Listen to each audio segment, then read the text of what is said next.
Hello, good morning everyone, welcome back to ম্যানাদার blog. আপনারা সবাই কেমন আছেন? আশা করছি সবাই অনেক বেশি ভালো আছেন এবং সুস্থ আছেন।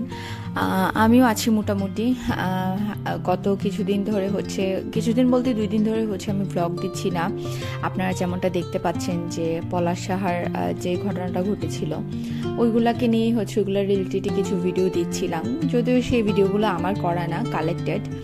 তো যাই হোক, দিয়েছিলাম কারণ আমার কাছে মনে হয়েছে আসলে এই জিনিসটা অনেক বেশি ভাইরাল হওয়া দরকার।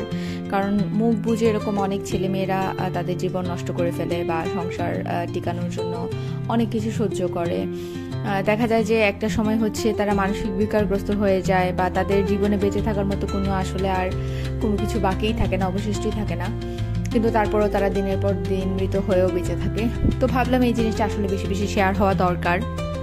আর যখন প্রথমে এই জিনিসটা ভাইরাল হয় তখন আমি ভালোই দেখছিলাম যে ওই ছোট্ট বাচ্চা মেয়েটাকে অনেক বেশি ব্লেম করা হচ্ছিল। তাই যেহেতু এখন পুরো দেশের মানুষই বুঝতে পেরেছে যে আসল দোষটা কার, বা এখানে পলাশের কি ভুল ছিল না ছিল, বা মেয়েটার কি ভুল ছিল, সবকিছু আস্তে আস্তে যখন প্রকাশিত হয়েছে তখন আমার মনে হলো যে না, সবারই সবটা জানা দরকার। তো সেই জন্যই আমি ভিডিওগুলো দিচ্ছিলাম। তো যাই হোক, আজকের ভিডিওটা শুরু করছি সন্ধ্যা থেকে।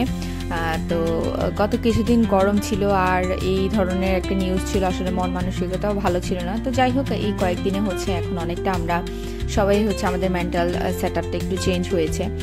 তো এই সন্ধ্যাবেলা আজকে বৃষ্টি নেই, কিন্তু হঠাৎ করে একেবারে ঠান্ডা হাওয়া দিচ্ছে, মানে মনে হচ্ছে যে আশেপাশে কোথাও বৃষ্টি হচ্ছে। তো ভালো লাগছিল আর কি, এরকম একটা ঠান্ডা হাওয়া, ঠান্ডা ওয়েদার। যদিও বৃষ্টি পড়লে আরো বেশি ভালো হতো। তো অনেকদিন থেকেই খিচুড়ি খাওয়ার প্ল্যানিং করছিলাম, কিন্তু ওয়েদারটা সেরকম পারফেক্ট পাচ্ছিলাম না। তো আজকে যেহেতু ওয়েদারটা খুব পারফেক্ট মনে হচ্ছে, এখন খুব ঠান্ডা ঠান্ডা বাতাস আসছে, ভাবছিলাম যে হয়তো বা রাতের দিকে বৃষ্টি আসবে, কিন্তু যদিও বৃষ্টি আসেনি, কিন্তু ঠান্ডা ওয়েদারটাতে আসলে ভালোই লেগেছে খিচুড়ি খেতে। তো সেরকমই আসলে হঠাৎ করে প্ল্যান করেই খিচুড়ির আয়োজন করলাম আর কি। তো অনেকদিন ধরেই বলছিলাম, সেজন্য আজকে ভুনা খিচুড়ির আয়োজন করব সুন্দর একটা ওয়েদারে। আর এখানে সন্ধ্যাবেলা আগে ধূপ দেখিয়ে নিচ্ছি। এই তো ভাবছিলাম যে একটু অন্যরকম কিছু খাওয়া যায় খিচুড়ির সাথে, কারণ আমরা জেনারেলি দেখা যায় যে ভুনা খিচুড়ির সাথে চিকেন খাই, চিকেনটাই বেশি খাওয়া হয়, বেগুনি বেশি খাওয়া হয়। তো যাই হোক, বা ডিম খাওয়া হয়। তো আজকে আমার মনে হলো যে যদি চিংড়ি মাছের ভুনা করি তাহলে কেমন হয়। চিংড়ি মাছের ভুনার সাথে ভুনা খিচুড়ি, আর সাথে থাকবে আচারি সালাদ, আর থাকছে মিষ্টি কুমড়া দিয়ে কুমড়ানি। মানে আপনারা কারা কারা এরকম খান, কুমড়ানির মতো খান, মানে বেগুনির মতো আর কি হয় জিনিসটা। বেসিক্যালি একেবারে বেগুনির মতো পাতলা পাতলা স্লাইস করে কুমড়াগুলোকে বেগুনির মতো করে ব্যাটারে ডুবিয়ে ভেজে নেওয়া, যেটাকে বলে, সেটাই আর কি। তো আমরা এটা নিজে নিজে নাম দিয়েছি কুমড়ানি, যেহেতু বেগুনি সেই থেকে নাম দিয়েছি। এটার যদি অন্য কোনো নাম থেকে থাকে বা আপনারা জেনে থাকেন অবশ্যই আমাকে কমেন্ট করে জানাতে পারেন। তো যাই হোক, এখানে প্রথমে চিংড়ি মাছগুলো নামিয়ে নিচ্ছি, ভিজিয়ে রাখবো। রান্না করতে একটু লেট হবে কারণ বাসায় কিছু ইনগ্রিডিয়েন্টস নেই, আর যেহেতু হঠাৎ করে প্ল্যান, আগে থেকে প্ল্যান থাকলে দেখা যেত সবকিছু আনিয়ে রাখতাম।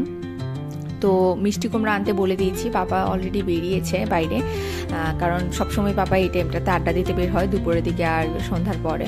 তো পাপাকে বলে দিলাম মিষ্টি কুমড়া, ধনেপাতা আর শশা নিয়ে আসতে সালাদের জন্য। আর এখানে আমি চাল ডাল সবকিছু নিয়ে ভালো করে ধুয়ে টুয়ে পানিতে ভিজিয়ে রাখছি। এখানে আমি 3 কাপের মতো চাল নিয়েছিলাম, আর ডাল নিয়েছিলাম 2 কাপের মতো, সবকিছু মিলিয়ে 5 কাপের মতো হবে।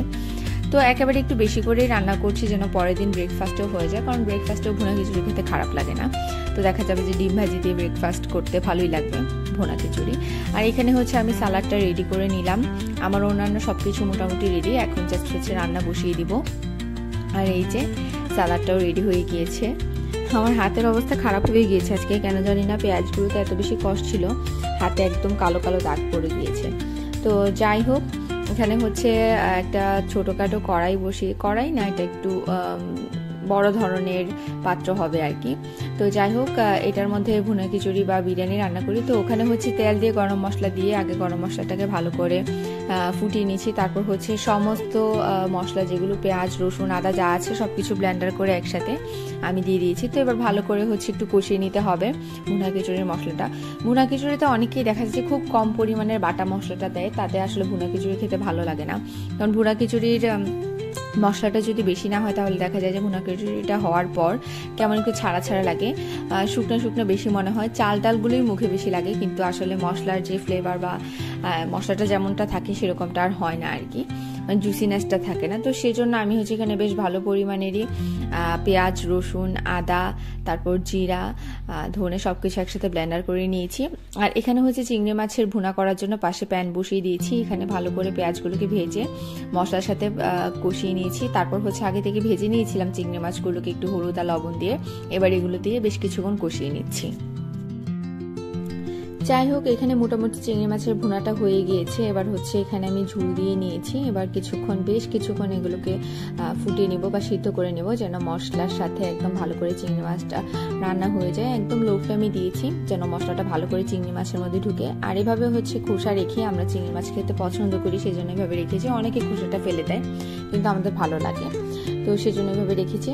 তো আস্তে আস্তে মশলাটাও ভালো করে সিদ্ধ হয়ে যাবে আর সাথে চিংড়ি মাছের মধ্যেও ঢুকে যাবে। আর এখানে হচ্ছে আমি তারপরে গরম জল দিয়ে নিয়েছিলাম, ডাবল পরিমাণের গরম জল দিয়ে খিচুড়িটাকে ভালো করে ফুটিয়ে নিয়েছি। যখন অনেকটা পানিটা শুকিয়ে এসেছে তখন ধনেপাতা, কাঁচামরিচ, উপর থেকে ঘি সবকিছু দিয়ে এবার হচ্ছে সিল করে দিচ্ছি।